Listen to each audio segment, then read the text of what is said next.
अस्सलाम वालेकुम व्यूअर्स, कैसे हैं आप सब। उम्मीद है कि सब ठीक ठाक होंगे, खुश होंगे। आज आपके साथ एक बहुत मज़ेदार सा ड्रिंक लेकर आई हूँ।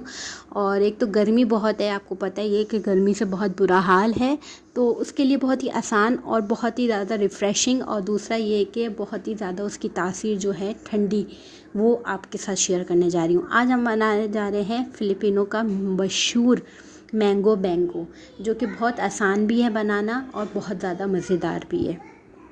बहुत कम इंग्रेडिएंट्स के साथ ये तैयार हो जाता है और बहुत झटपट और बहुत ही ज़्यादा मज़ेदार सा रिफ़्रेशिंग। तो इस रेसिपी को आपने ज़रूर ट्राई करना है, अपना फ़ीडबैक देखना है और फिर इंशाल्लाह रेसिपी को ट्राई करेंगे तो आप लोग ख़ुद बताएंगे। तो रेसिपी स्टार्ट करते हैं। रेसिपी स्टार्ट करने से पहले चैनल पर नए हो तो चैनल को ज़रूर सब्सक्राइब कर लीजिएगा। वीडियो स्टार्ट करते हैं।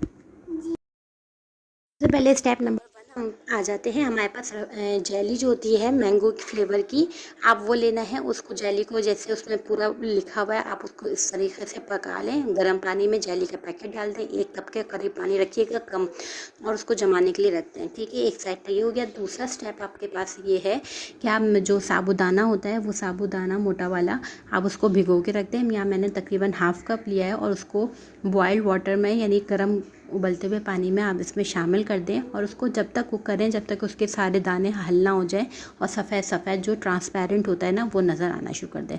साबूदाना आपको पता है कि आप सबको बनाना आता ही है, और दूसरा ये कि कितने फ़ायदेमंद है ये आप सबको पता है। उसमें कैल्शियम भी बहुत ज़्यादा पाया जाता है और दूसरा कि बहुत फ़ायदेमंद भी है।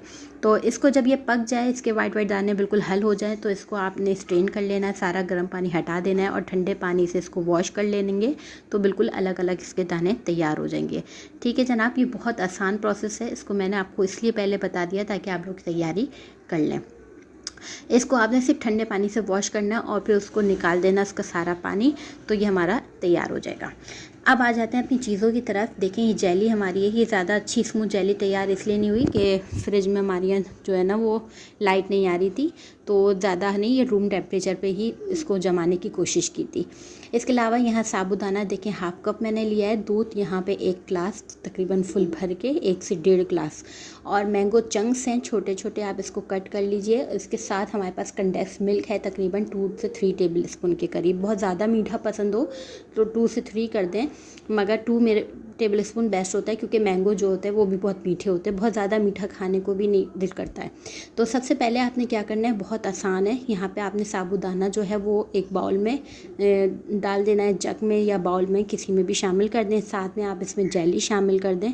जेली अच्छे से कर लीजिएगा, क्योंकि मैं तो बिल्कुल इस तरह से जेली हुई, मुझे बहुत डिसअपॉइंट हुई थी, मगर खैर कोई बात नहीं, मैंने कहा शूट कर लेती हूँ। सही जनाब, यहाँ पे ये हमने शामिल कर दिया। साथ ही में हम इसमें शामिल कर देंगे मैंगो के चंक्स, क्योंकि मेरे बच्चों को ये बहुत पसंद है। 2 से 3 दफ़ा मैं इसे बना चुकी हूँ, तो वो बार बार रिक्वेस्ट करते हैं कि ये दोबारा बनाते हैं, दोबारा बनाते हैं। ठीक है, इसमें आपने दूध ठंडा शामिल करना है। दूध आपका ठंडा होना चाहिए। इस तमाम चीज़ों को अच्छी तरीके से मिक्स कर लीजिएगा। साथ में यहाँ पे हम कंडेंस मिल्क डाल देते हैं। अगर आपके पास कंडेंस मिल्क ना हो तो आप जो है ना आइसिंग शुगर जो होती है वो आप शामिल कर दें, या आप चीनी पीस के इसमें शामिल कर दें। ठीक है जनाब, दोनों सूरत हाल है, आप कर सकते हैं। कंडेंस मिल्क से एक बहुत अच्छा रिच फ्लेवर आ जाता है। तो बस यहाँ पे जो है ना हमने तमाम चीज़ें अच्छे से मिक्स कर ली हैं। चाहे तो ड्राई फ्रूट्स वगैरह भी डालें, मगर बेसिक यही है, इसको इसी तरह तैयार किया जाता है। ये हमारा हो गया तैयार। अब लास्ट में आप जब सर्व कर रहे हों तो आप इसमें आइस क्यूब्स शामिल कर दें। बहुत ही ठंडा ठंडा बेहतरीन किस्म का ये तैयार हो जाता है, और इतना मज़ेदार कि बच्चे जो है ना, आप शाम में, क्योंकि ज़ाहिर सी बातें छुट्टियां हैं तो बच्चे घर में हैं, तो आप शाम में इसको बना के आप इसको सर्व कर दें, दे दें, तो बच्चे इसको इंजॉय भी करेंगे, उनका पेट भी फुल हो जाएगा और बहुत रिफ़्रेशिंग भी होगा। तो बस यहाँ पे मैंने ग्लास में निकाल लिया, इसको सर्व कर दूँगी। होपफुली आप इसको ज़रूर ट्राई करेंगे। जब आप इसको ट्राई करेंगे तभी आप बताएंगे कि ये कितने मज़ेदार और आसान है। तो ज़रूर रेसिपी को ट्राई करिएगा। इंशाल्लाह नई रेसिपी के साथ आऊँगी। अपना बहुत सा ख्याल रखिएगा, दुआओं में याद रखिएगा। खुदा हाफिज़।